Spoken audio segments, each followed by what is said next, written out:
Hello everyone, how are you all? I hope you all are doing well. I am Sonali from LearnoHub, a free learning platform जहां आप पढ़ सकते हो maths, physics, chemistry and biology, वो भी absolutely free at learnohub.com.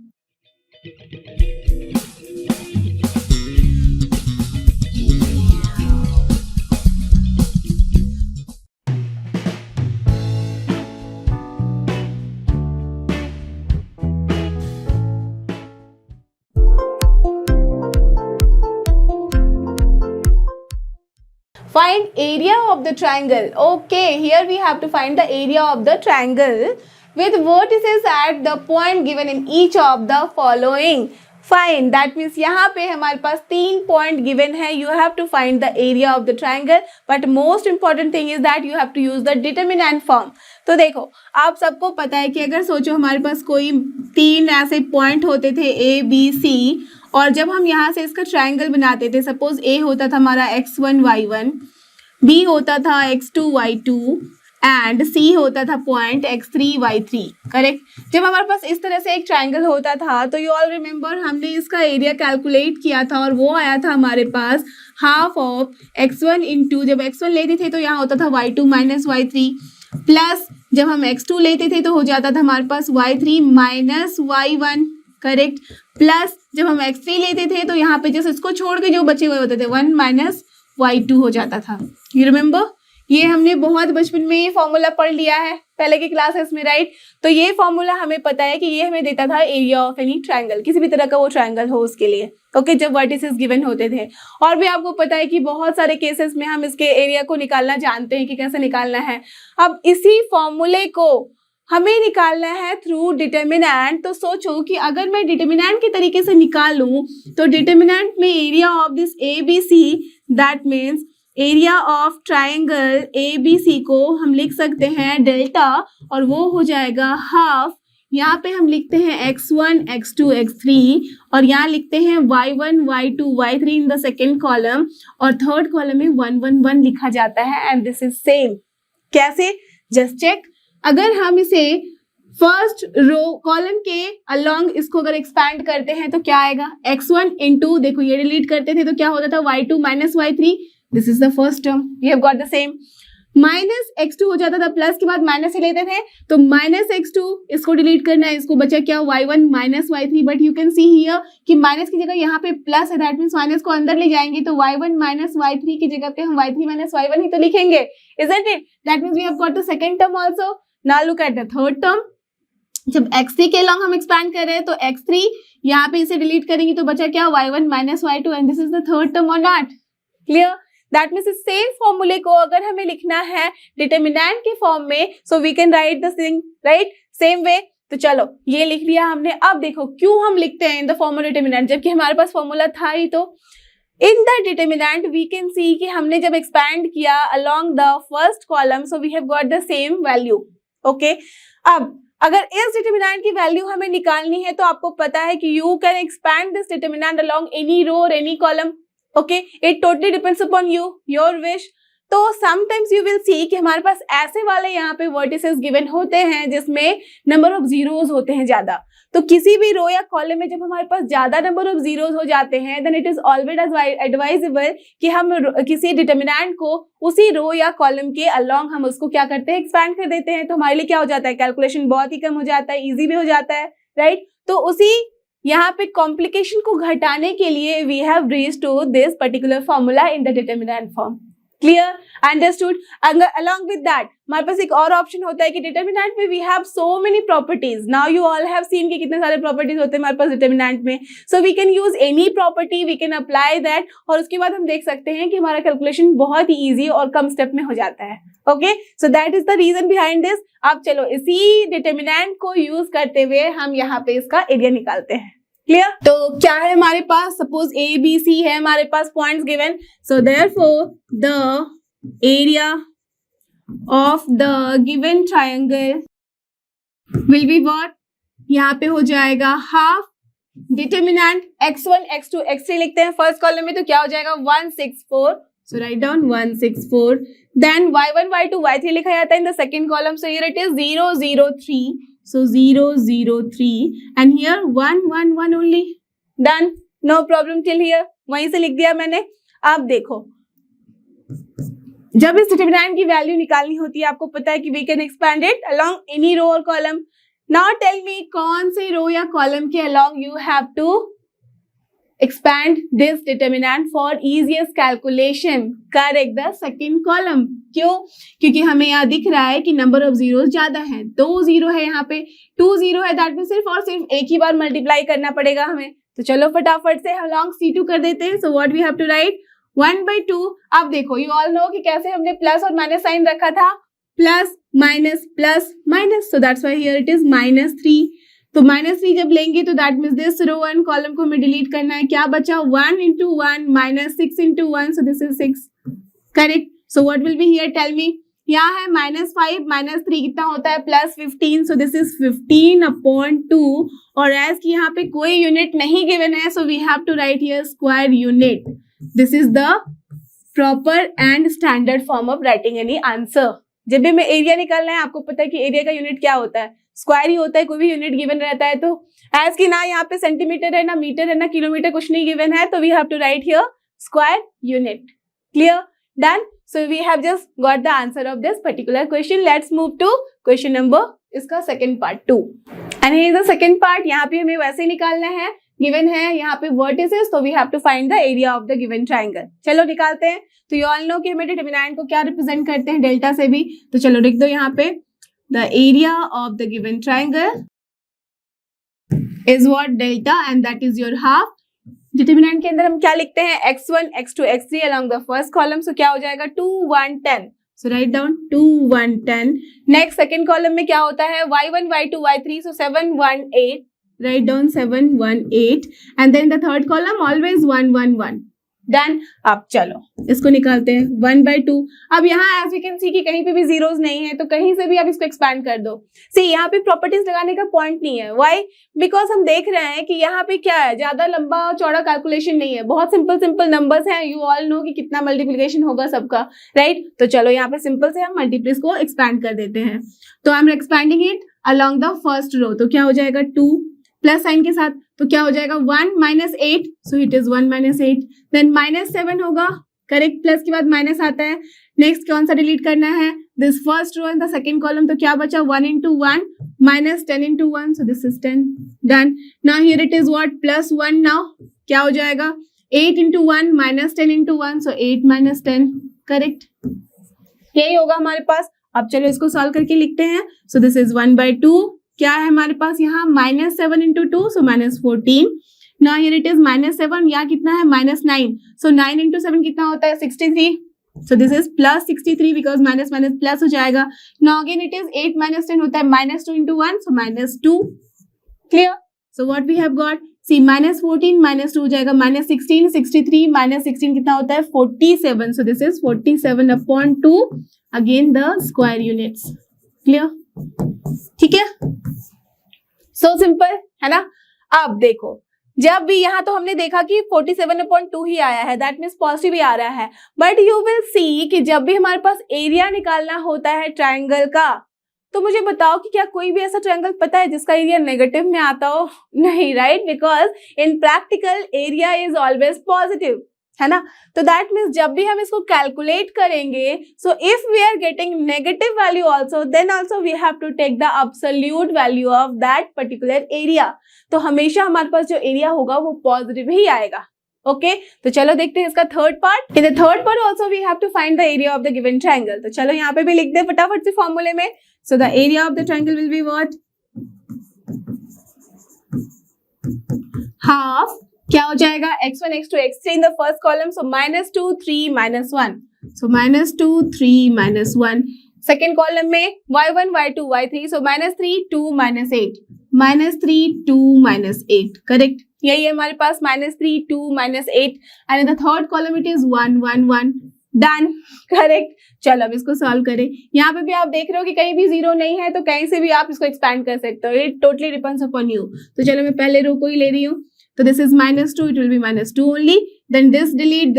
So here 2 into 1 2, minus plus 8 हो जाएगा, correct. Then minus होता है यहाँ पे प्लस के बाद माइनस, तो दैट मीन्स -+ +3 हो गया।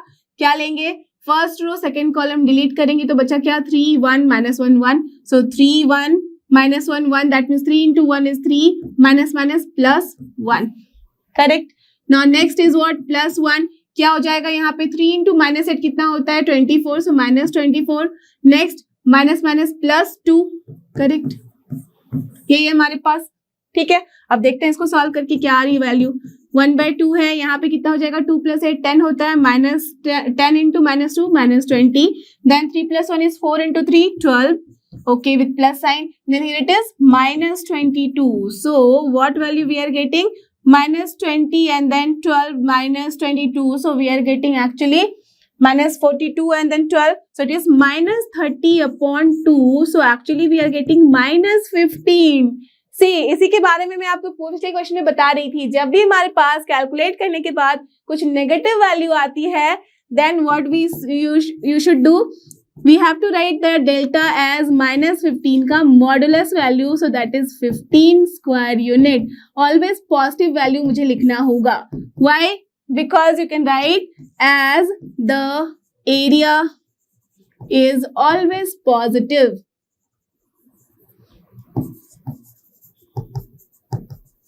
आप सबको पता है कि एरिया हमेशा पॉजिटिव होता है. दैट्स वाई जो भी वैल्यू आएगी उसका हमें एब्सोल्यूट वैल्यू लेना है. दैट मीन्स पॉजिटिव वैल्यू लिखनी है.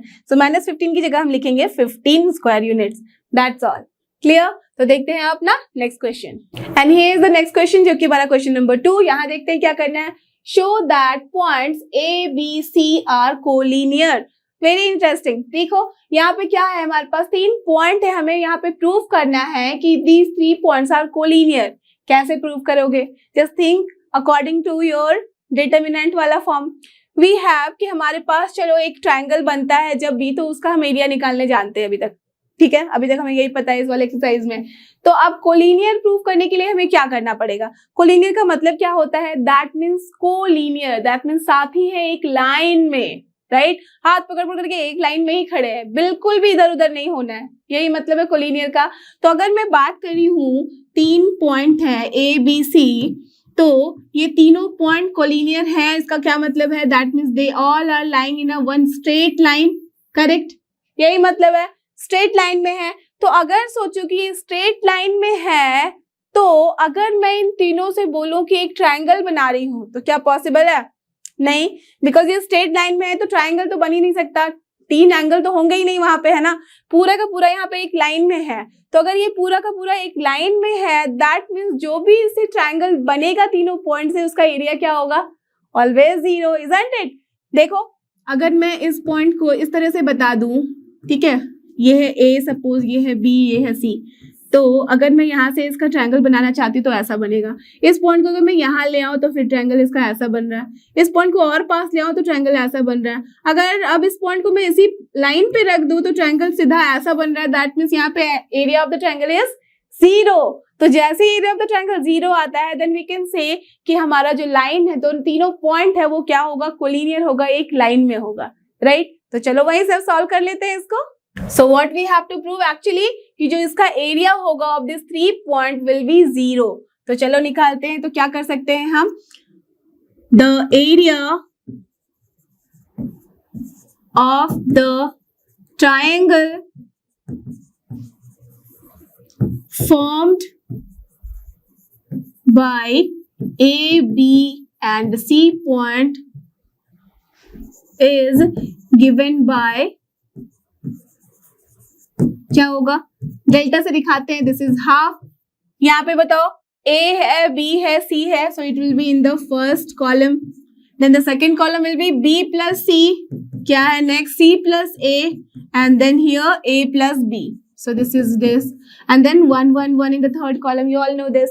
अब चलो इसे हमें निकालना है. तो सबसे पहले आपको पता है कि मुझे प्रूव करना है यहाँ पे 0. राइट. दिस ट्राइंगल का जो एरिया है दैट मस्ट बी 0, तभी हम दिखा सकते हैं कि दे आर कोलिनियर. ओके. तो जब भी हमारे पास डिटर्मिनेंट होता है उसकी वैल्यू 0 कब आती है? 2 ही 3 केस आपको पता है ना अच्छे से, कि एक तो जब कि हमारा कोई भी रो या कॉलम डिट्टो एक हो, एग्जैक्टली सेम हो. ठीक है. या तो फिर कोई भी रो या कॉलम हमारा एक दूसरे के प्रोपोर्शनल हो. तो can you see anything in this case? A B C है, B plus C, C plus A, A plus B, 1 1 1. नहीं, अभी तो कुछ नहीं समझ में आ रहा. ओके. तो क्या कुछ स्टेप करने के बाद हमें ऐसा दिख सकता है, कुछ एक ऐसा ट्रांसफॉर्मेशन अगर हम कर दें इस पर्टिकुलर डिटर्मिनेंट में तो क्या हमारी बात बन सकती है? अगर ध्यान से देख के मुझे बताओ तो सोचो कि अगर मैं C1 को C2 के साथ ऐड कर दूं तो क्या मिलेगा हमें यहाँ? A plus B plus C. यहाँ पे क्या मिल जाएगा? B प्लस सी प्लस ए, और दैट मीन्स वो क्या मतलब है? A प्लस बी प्लस सी ही होता है। ओके, देन थर्ड एलिमेंट भी यहाँ पे क्या हो जाएगा? A plus B plus C. That means in this case we can see कि A plus B plus C यहाँ भी आ रहा है, यहाँ पे भी, यहाँ पे भी, और अगर उसको कॉमन लिया तो क्या बन रहा है? 1 1 1 ही। दैट मीन्स ये दोनों क्या हो जाएंगे? प्रोपोर्शनल, और जैसे ही प्रोपोर्शनल होगा तो आप आराम से बोल सकते हो कि जो वैल्यू होगी इसकी 0 होगी। ओके, दैट मीन्स हमें यहाँ पे इसको एक्सपैंड करेंगे तब भी हमारे पास वही 0 वैल्यू आएगी, बट एज कि हमारे पास ये डिटर्मिनेंट की फॉर्म में है तो हम यहाँ पे प्रॉपर्टी यूज करके आराम से इसको शो कर सकते हैं इन 1 और 2 step only that this determinant is going to give you value as 0। Clear? अब समझ में आ रही बात कि क्यों हम इस डिटर्मिनेंट की फॉर्म में लिखते हैं इस पर्टिकुलर फॉर्मूला को of area of the triangle. Clear? तो चलो यहाँ निकाल ले।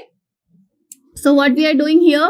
Here we are doing this C2 को मैं लिख रही हूँ यहाँ पे C2 plus C1, करेक्ट? तो क्या हो जा रहा है हमारे पास? The area of the triangle is coming as half. C1 को हमने कुछ नहीं छेड़ा है तो it will be as it is. Now C2 plus C1 क्या है C2 में? तो this is C2 plus C1. So this is A plus B plus C. Next here again A plus B plus C हो जाएगा. So this is A plus B plus C. Here also we have got कि A plus B plus C आ रहा है. And here it is 1 1 1. Now just check C2 and C3 properly. C2 C3 को देखो तो क्या है? A plus B plus C के यहाँ पे मल्टीप्लायर से ही मल्टीप्लाई किया गया है 1 1 1 को. That means these two are proportional to each other. So what we can write? Since C2 and C3 are proportional to each other, thus what we can say? The area of the triangle is 0. Correct? So as the area of the triangle is 0, so hence we can say the points A, B and C are what? Collinear. Understood? तो सबसे पहले जो भी हमारे पास question given होता है we have to understand that properly. जैसे ही समझ में आया उसके बाद तो आपको आराम से पता है कि how you have to just go forward and solve. ठीक है, तो यहाँ पे हमने प्रूव कर दिया जैसे ही हमारे पास एरिया आया है 0, so now we can say that the 3 points are collinear. Clear? तो देखते हैं इसका next question, and here is the third question. देखते हैं यहाँ पे क्या करना है हमें। Find values of K, okay, if area of the triangle is 4 square units and vertices are given here. That means ये 2 parts are there. चलो तो इंडिविजुअली देख लेते हैं। पहले पार्ट में यहाँ पे हमें दिख रहा है कि vertices में K है एक अननोन, बाकी सारे नोन वैल्यूज हैं। तो हमें इसी अननोन की यहाँ पे वैल्यू निकालनी है by using area of the triangle as 4 square units. तो क्या करना है? That means left hand side में हमारे पास एक अननोन रहेगा K in the determinant form and the right hand side में हमारे पास वैल्यू है तो हम आराम से निकाल सकते हैं, right? Okay, but the main important thing is here that कि जब भी हम एरिया यहाँ पे कैलकुलेट कर रहे थे तो वी हैव गॉट की पॉजिटिव भी आ रहा था नेगेटिव भी, बट हमने क्या किया था? Always we were taking the absolute value, positive value ले रहे थे, तो दैट मीन्स चांसेस तो थे कि नेगेटिव आ सकती है वैल्यू। सो दैट्स व्हाई यहाँ पे हम जब भी एब्सोल्यूट वैल्यू लेते हैं, मॉडुलस वैल्यू लेते हैं, that means we have the option that we can get plus और माइनस। तो दैट्स व्हाई यहाँ पे हर एक पॉसिबिलिटीज को हम कवर करते हुए यहाँ पे प्लस और माइनस दोनों ही वैल्यू लेते हैं। ओके, तभी हमारे पास के की जो भी वैल्यू मिलेगी अकॉर्डिंग टू दैट वो हम लेते हैं। क्लियर? समझ में आ रही बात? तो दैट मीन्स देखो एक और तरह से आप समझ सकते हो कि अगर हमने एरिया ऑफ द ट्रायंगल बोला है, ठीक है, कहीं पे भी एक पॉइंट ले लो, अगर ये पॉइंट है, ये पॉइंट है, सपोज एक ये पॉइंट है, ठीक है, तो इसका अगर हमने एरिया निकाला है तो ऐसा बिल्कुल भी नहीं है कि इस पॉइंट के लिए जो हमने एरिया निकाला है तो उस पॉइंट को अगर हम चेंज कर दे तो we will not get the same area. You will get the same area. Just see suppose कि इस पॉइंट के अगर मैं बारे में बात करूं, पॉइंट सी के बारे में, और ये ए है और ये बी है, अगर मैं सी का यहाँ पे चेंज कर दूं पॉइंट की वैल्यू, तो अगर सी डैश ले लूं तब भी तो ये एरिया और ये एरिया सेम हो सकता है, राइट? हो सकता है ना? तो दैट मीन्स ये वाले पॉइंट हम किसी भी पॉइंट की जो पोजीशन है वो चेंज कर सकते हैं, then also you will see the area is same. Clear? तो that's why we have to take here positive and negative दोनों value of the area so that we will get the exact value of K in that case.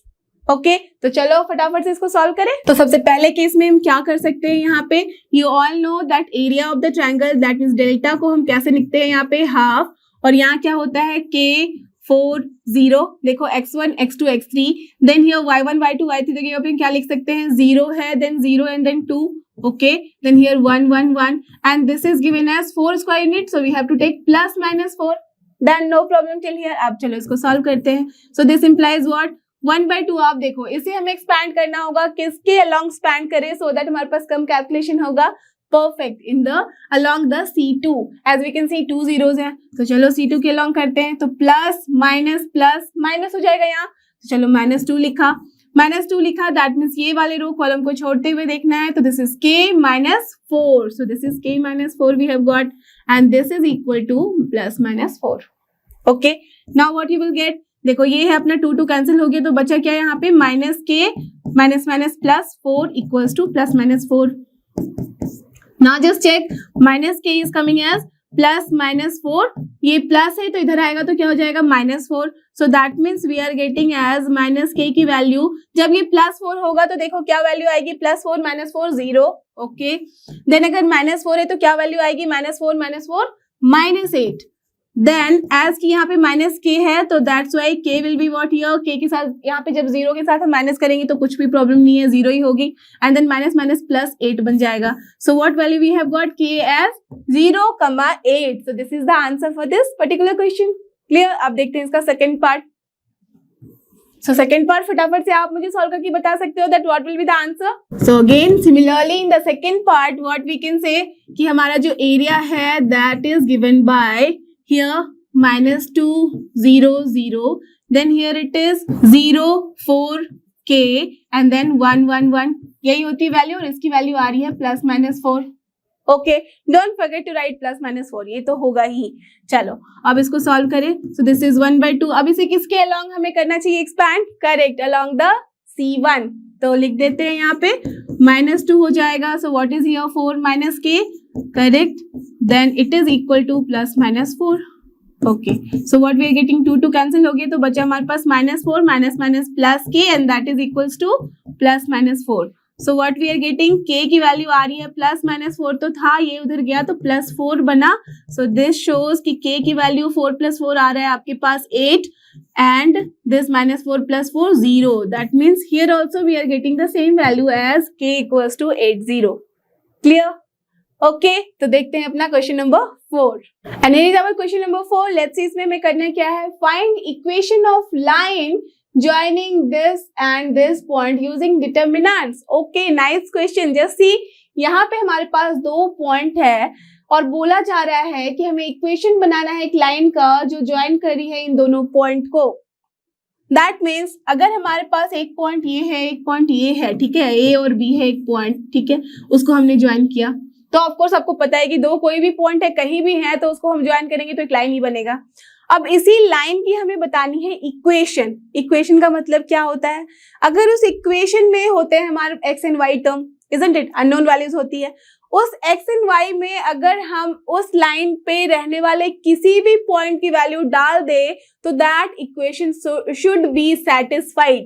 That means LHS की value हमेशा ही RHS की equal आनी चाहिए, यही होता है मतलब इक्वेशन का, है ना। किसी भी लाइन का अगर इक्वेशन बोलते हैं तो क्या मतलब होता है कि इस इक्वेशन में अगर हम ए की वैल्यू, बी की वैल्यू या फिर कोई भी इस लाइन में कोई भी एक पॉइंट उठा के अगर मैं फिट कर दूं तो वो इक्वेशन में कोई चेंजेस नहीं आने चाहिए, वो बिल्कुल सेटिस्फाइड होना चाहिए, लेफ्ट हैंड साइड से भी या राइट हैंड साइड से भी। क्लियर, यही मतलब है। तो सोचो कि यूजिंग डिटर्मिनेंट्स हम कैसे यहाँ पे इसका इक्वेशन निकालें। थिंक, हमारे पास अभी तक देखा था हमने कि अगर कोलिनियर होते हैं 3 पॉइंट तो क्या होता है उसका एरिया ऑफ द ट्रायंगल 0। तो क्या हम उस कॉन्सेप्ट को यहाँ यूज करके निकाल सकते हैं इसे। जस्ट थिंक, अगर हमने निकाला है कि area of the triangle is 0, correct, तो अगर सोचो कि मैं कोई भी पॉइंट यहाँ ले लूं P और उसका यहाँ पे वर्टिसेस लिख दूं x, y, तो APB जो एक ट्रायंगल फॉर्म करेगा उसका एरिया होगा 0। जैसे ही उस ट्रायंगल की एरिया हमारे पास मिलेगी 0 तो हम बोल सकते हैं आराम से कि हमारे लेफ्ट हैंड साइड में यहाँ पे टर्म है x एंड y जो कि है अननोन, बाकी सारे पॉइंट है नोन। तो that means x and y में हमारे पास एक इक्वेशन बन जाएगा या नहीं, बिल्कुल बन जाएगा। तो चलो वही करते हैं यहाँ पे। Okay, so let us assume that px, y is a point on the line joining 1, 2 and 3, 6। ठीक है, जो हमने अज्यूम किया x एंड y हमने माना है, तो we have to write that also. Clear? Okay, तो हमने यहाँ लिख दिया, let us assume that px, y is a point on the line joining 1, 2 and 3, 6। Therefore, we can write the area of the triangle formed by these 3 points, है ना, यही होगा, these 3 points will be what?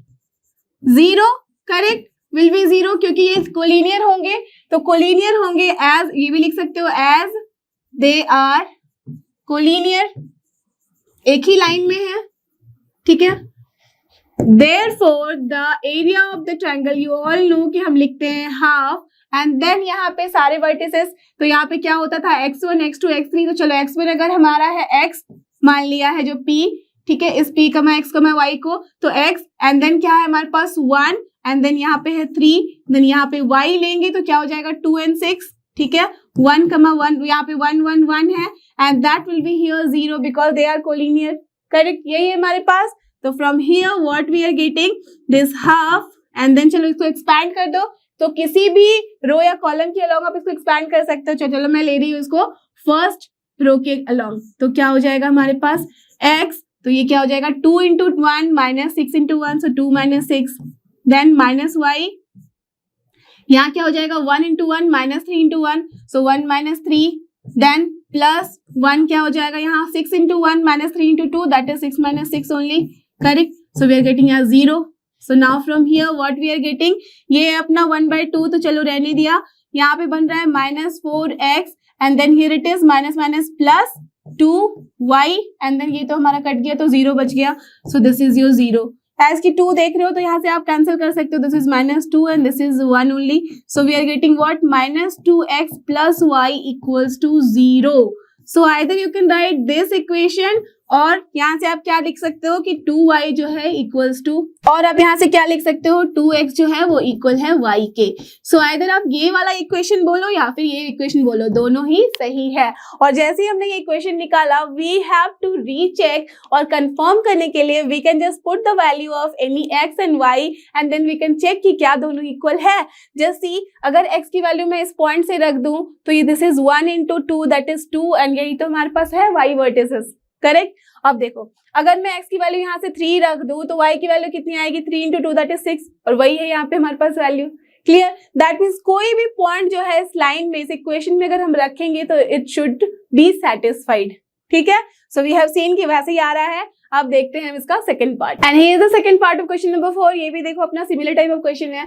Find equation of line joining 3,1 and 9,3 using determinant. Same type of question. तो यहाँ पे भी हमें क्या करना होगा, सबसे पहले एज्यूम करना होगा that any point p x, y is lying on the this line joining 3,1 and 9,3। Correct. तो चलो लिख लेते हैं। सो लेट अस, तो चलो लिख लेते हैं। तो क्या लिखना होगा, late us assume that p x, y is a point on the line joining, किस में ज्वाइन कर रहा है, joining these 2 points, so we can write 3,1 and 9,3। ठीक है, thus the area of the triangle formed by these 3 points must be 0। Correct.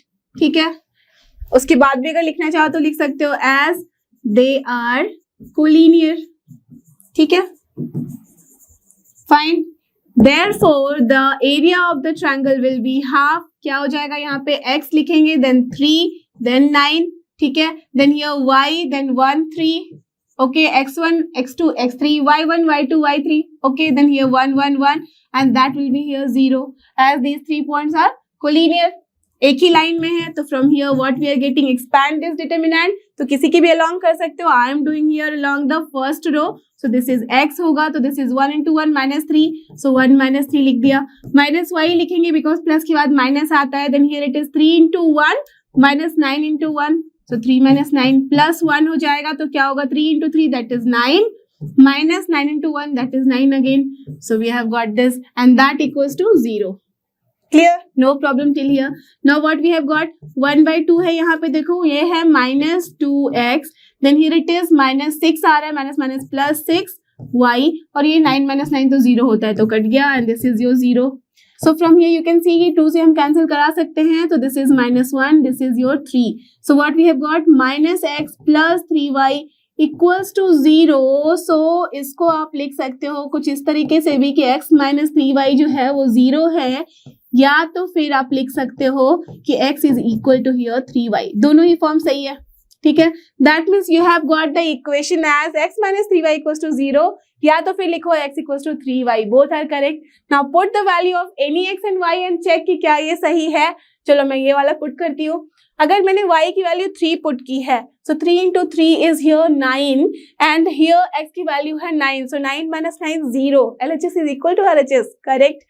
Now here just check. अगर मैं यहाँ पे y की वैल्यू 3 रखती हूँ, so 3 into 3 is 9, x is coming as 9, और यही तो वैल्यू गिवन है.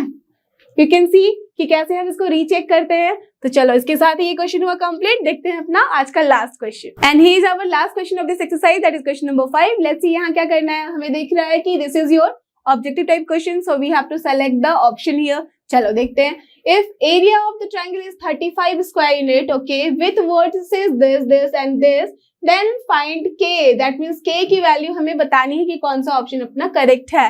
तो इस तरह के क्वेश्चन तो हमने किए हुए हैं. क्या करना होता है, हमारे पास डिटरमिनेंट में यहाँ पे जो भी वैल्यूज लिखते थे हम लिख लेते थे, एंड राइट साइड में हमें इक्वेट करना पड़ता था, but only the difference was कि यहाँ पे प्लस माइनस दोनों ही वैल्यू हमें लेनी होती थी. क्लियर? तो चलो फटाफट से लिख लेते हैं. So what is our area of the triangle, ये हो जाएगा अपना 2 5k, then here it is -6 4 4, then 1 1 1, and that will be here plus minus 35. यही है. चलो अब यहाँ से सॉल्व करें. So what you will get, देखो 2 को मैं इधर लेके जाती हूँ राइट हैंड साइड में, तो यहाँ पे क्या बचा, एक्सपैंड कर लो किसी के भी along. So I am doing it along the first row only. तो 2 हो गया. क्या बचा यहाँ पे, 4 into 1 minus 4 into 1, that mean 0 ही हो जाएगा. ओके, देन माइनस माइनस जाता है प्लस, so दिस इज 6. क्या हो जाएगा, 5 into 1 minus k into 1, तो 5 minus k, देन प्लस 1 क्या हो रहा है again 5 into 4, so this is 20 minus 4 into k. Okay, and that will be here plus minus 2 से मल्टीप्लाई किया था तो 70. ये वाला 2 इधर लेके गया. क्लियर? अब देखो क्या आ रहा है हमारे पास, ये तो कट गया, 0 बचा. तो 6 into 5 is 30 minus 6k, okay, plus 20 minus 4k, because 1 से मल्टीप्लाई किया था हमने, प्लस माइनस आ गया हमारे पास 70.